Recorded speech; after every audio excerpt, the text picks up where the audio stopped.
संस्कार भारतीचे बेसिक आकार आपण इथे काढून घेत आहोत। सर्वात आधी केंद्रबिंदू आणि त्यानंतर गोपद्म या डायरेक्शनने, दुसरं जे आहे ते आहे या डायरेक्शनने। अशा दोन डायरेक्शनचे गोपद्म मी इथे काढलेले आहेत। याचा वापर आणि शिवाय रेषा यांचा वापर करून आपण इथे सर्कलच्या भोवतीची जी डिझाइन आहे संस्कार भारतीची तर ती आपण इथे काढत आहोत। तर या ठिकाणी तुम्ही मध्यभागी एक बिंदू देऊ शकतात। बिंदूच्या भोवती चारी दिशांना 4 केंद्रबिंदू काढून घेऊ शकतात। त्यानंतर ही जशी रेषा आहे पहिली तशी रेषा प्रत्येक 2 केंद्रबिंदू मध्ये आपण काढलेली आहे पहा, या पद्धतीने। आता बाहेरच्या बाजूने आणि आतल्या बाजूने केंद्रबिंदू जे आहेत ते काढूया। केंद्रबिंदू काढत असताना पहिला जो काढलेला आहे केंद्रबिंदू त्याच मापाने तुम्हाला पुढील केंद्रबिंदू हे काढत जायचे आहे। त्यामुळे एक सारखेपणा जो असतो रांगोळी मधला तो दिसतो आणि ती रांगोळी उठावदार दिसते। या पद्धतीने आपण आतल्या बाजूने केंद्रबिंदू काढलेले आहेत। आता आपण असं करूया, याच पद्धतीने बाहेरच्या बाजूने केंद्रबिंदू काढूया। आकाराने मोठे असलेले केंद्रबिंदू मी इथे काढलेले आहे पहा, या पद्धतीने।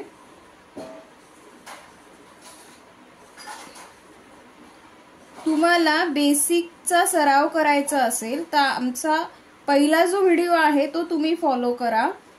त्यामध्ये पूर्ण बेसिक शिकवलेला आहे।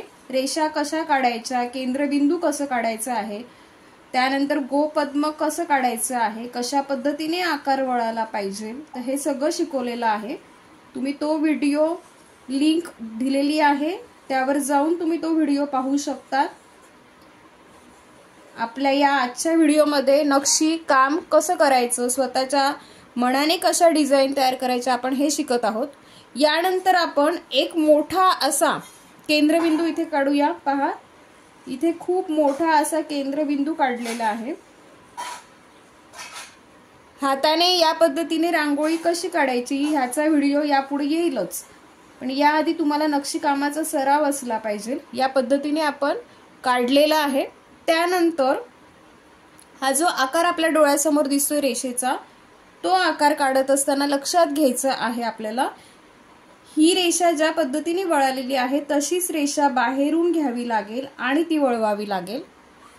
त्याच पद्धतीने अजून एक रेषा आणि त्याच पद्धतीने अजून एक रेषा। असंच आपण या बाजूलाही करूया। एक रेषा जी खालच्या बाजूला काढलेली होती त्याच मापाची आपण इथे काढलेली आहे आणि इथे आपली संस्कार भारतीची पहिली डिझाइन पूर्ण झालेली आहे। तुम्हाला आता यात अनेक गोष्टी सुचत जातील। आपल्या समोर इथे 2 प्रकारच्या रेषा आहेत, एक तर ही रेषा किंवा ही रेषा, या दोघांपैकी एका रेषेचा आपण वापर या पूर्ण डिझाइन मध्ये करू शकतो। उदाहरणार्थ जर आपण या रेषेचा विचार केला आणि तो या केंद्रबिंदूंसाठी केला तर 2 केंद्रबिंदूच्या मध्यभागी एक या पद्धतीची रेषा आपण टाकू शकतो। संस्कार भारतीची डिझाइन ही या पद्धतीने वाढत जाते। तुमच्या डोळ्यासमोर या रेषा तुम्हाला ठेवाव्या लागतील आणि त्याचा वापर कुठे करायचा आहे याचा विचार करून त्या पद्धतीने काम करावं लागेल। अशा वेळेस तुमच्या हातातून घडणारी नक्षी ही नक्कीच वेगळी असेल। तुम्ही पाहू शकतात इथे नक्षीकाम वेगळं झालेलं आहे। यानंतर आपण याचा विचार करूया, या रेषेचा वापर आपण कुठे करू शकतो। पुन्हा एकदा आपल्या समोर केंद्रबिंदूच आहे, त्यामुळे प्रत्येक केंद्रबिंदूच्या बाहेरून मी या रेषेचा विचार करत आहे आणि त्या पद्धतीने मी इथे रेषा काढलेली आहे। आपण या रेषेच्या ऐवजी याही रेषेचा वापर इथे करू शकलो असतो। अशा पद्धतीने नक्षीकाम हे बदलत जातं। डिझाईनचे खूप पॅटर्न्स आपल्या डोक्यातून कागदावर उतरत जातात आणि त्यामुळे प्रत्यक्ष रांगोळी काढताना आपल्याला अनेक गोष्टी सोप्या होत जातात। यानंतर इथे तुम्ही बिंदू ठेवू शकतात या पद्धतीने। आणि इथे संस्कार भारतीचा पहिला नमुना जो आहे तो पूर्ण झालेला आहे। आपण वळूया दुसऱ्या नमुन्याकडे। इथे काम करत असताना तुम्ही याचे 4 भाग करू शकतात। चारही भागांमध्ये वेगवेगळे रंग भरून झाल्यानंतर प्रत्येक भागाच्या जो कोपरा आहे, पहिला, दुसरा, तिसरा, चौथा, इथे एक मोठा असा केंद्रबिंदू तुम्ही काढू शकतात।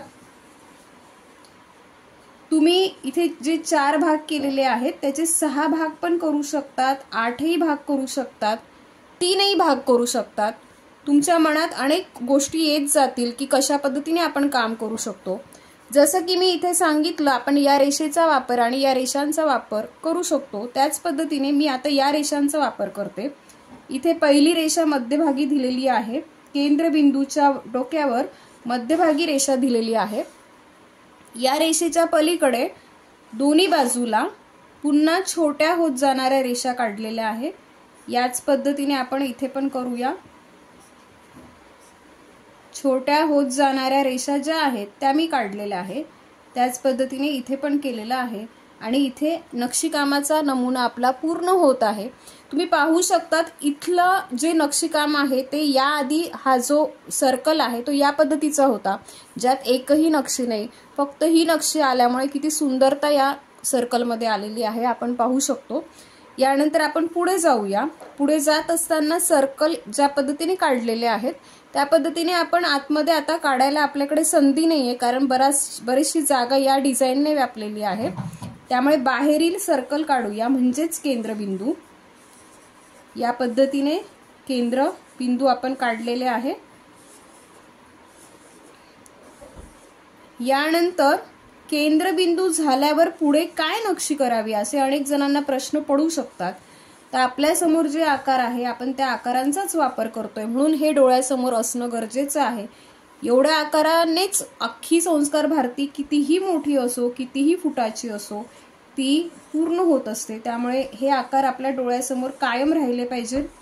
आता पहा, या पद्धतीने माझं इथे कंप्लीट झालेलं आहे। आता मी काय करते, जे गोपद्म आहे ते मी इथे काढते।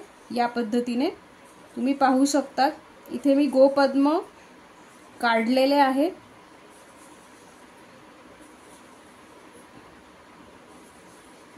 आपण इथे गोपद्म काढत आहोत। गोपद्मामध्ये पण एकसारखेपणा असला पाहिजे, तो मापातही असला पाहिजे, रेषेमध्येही असला पाहिजे आणि त्यामुळे त्याचा सराव करणं खूप गरजेचं आहे। पुढील व्हिडिओ हा हाताने रांगोळीची सुरुवात आणि त्यानुसार प्रत्यक्ष रांगोळी पर्यंत तो व्हिडिओ असणार आहे। जर तुम्हाला या पद्धतीचं शिकायचं असेल तर तुम्हाला चॅनलला सबस्क्राइब करावं लागेल, लाईक करावं लागेल, कमेंट करावी लागेल। तुम्हाला काही चुकत असेल किंवा तुमच्या लक्षात नसेल येत काही गोष्टी तर तुम्हाला कमेंटमध्ये मला सांगता येईल, त्यानुसार आपण व्हिडिओ बनवू शकतो। तुम्हाला यानंतर इथे छान असा पुन्हा एकदा केंद्रबिंदू आपण काढलेला आहे। पहा, केंद्रबिंदू आहे आणि जर तुम्हाला त्याला वाढवायचं आहे तर तुम्ही बाहेरून आहे तशी लाईन घेऊ शकतात आणि कितीही मोठा केंद्रबिंदू आपण इथे काढू शकतो, कितीही मोठा। बघा, दोन्ही नक्षीमध्ये फरक आहे आणि तो डोळ्यांना दिसून येत आहे। अशा आपण असंख्य नक्षी स्वतःच्या मनाच्या काढू शकतो। हा व्हिडिओ त्याच लोकांसाठी आहे की ज्यांना स्वतःच्या मनाच्या नक्षी हवी आहे संस्कार भारतीमध्ये आणि आपण ती करू शकतो। यानंतर आपण पाहूया ते म्हणजे इथे नवीन काय करायचं। तर पहा, इथे मी एक पुन्हा छोटा घेतलेला आहे केंद्रबिंदू, इथेही घेतलेला आहे, या बाजूलाही घेतलेला आहे। इथे थोडंसं वेगळं पण आणूया। इथे एक मोठा असा बिंदू दिलेला आहे, त्यानंतर छोटा दिला आहे आणि त्यानंतर अजून छोटा। याच पद्धतीने दोन्ही बाजूलाही केलेला आहे। त्यानंतर इथून खाली वळालेली रेषा काढूया, जी हीच आहे। त्याच पद्धतीने इथे पण खाली वळालेली रेषा काढूया आणि इथे आपली संस्कार भारतीचा दुसरा नमुना पूर्ण झालेला आहे। या ठिकाणी आपण सलग काढलेले आहेत वर्तुळ, तर याचा विचार करूया। आता आपण काय करणार आहोत, तर या ठिकाणी एक या पद्धतीने मध्यभागी गोपद्म मी काढत आहे आणि एक या दिशेने मध्यभागी मी गोपद्म काढलेला आहे। गोपद्माला थोडंसं वाढवूया, पुन्हा आहे तसाच आकार मी इथे घेतलेला आहे, पुन्हा एकदा वाढवलेला आहे पहा या पद्धतीने। आणि यानंतर गोपद्माच्या इथे इथून जाणारी नक्षी, तशीच इथून जाणारी नक्षी आपण इथे काढत आहोत पहा। सलग रांगोळी जी आहे गोपद्माची ती इथे होणार आहे या पद्धतीने। आता या दोघांना जोडूया। जोडण्यासाठी इथे आपण जे केंद्रबिंदू आहे त्यांचा वापर करूया। आतमध्ये रंग भरण्याची पण एक वेगळी पद्धत आहे, रंगांमध्ये रंग योजना असली पाहिजे, कलर स्कीम असायला हवी आहे। तर या सगळ्याचा अभ्यास आपण अनेक व्हिडिओद्वारे करणार आहोत। त्यासाठी तुम्हाला इथे चॅनलला सबस्क्राइब करावं लागेल, तेव्हा व्हिडिओ तुमच्यापर्यंत येऊन पोहोचेल। तुम्हाला या पद्धतीचा सराव करावा लागणार आहे सतत, संस्कार भारती रांगोळीचा, आणि तो कसा करावा हे प्रत्येक वेळेस सांगितलं जाणार आहे। त्यामुळे तुम्हाला पूर्ण व्हिडिओ पाहणं गरजेचं आहे। नवीन नवीन गोष्टी, नवीन नवीन कल्पना कलेमध्ये असतात, त्यामुळे प्रत्येक वेळेस नवीन येणाऱ्या गोष्टी तुम्हाला ऐकाव्या लागणार आहे। पहा किती सुंदर अशी रांगोळी आपली तयार होत आहे। या पद्धतीने इथे पूर्ण झालेला आहे। यानंतर या रांगोळीला थोडंसं वाढवूया, कुठेतरी या पद्धतीने असा त्रिकोणात जाणारा शेवट व्हायला हवा संस्कार भारतीमध्ये, तसं आपण इथे करूया। या ठिकाणी मी उलट्या दिशेने गोपद्म काढून घेते आणि त्याच पद्धतीने इथेही काढून घेते आहे उलट्या दिशेने।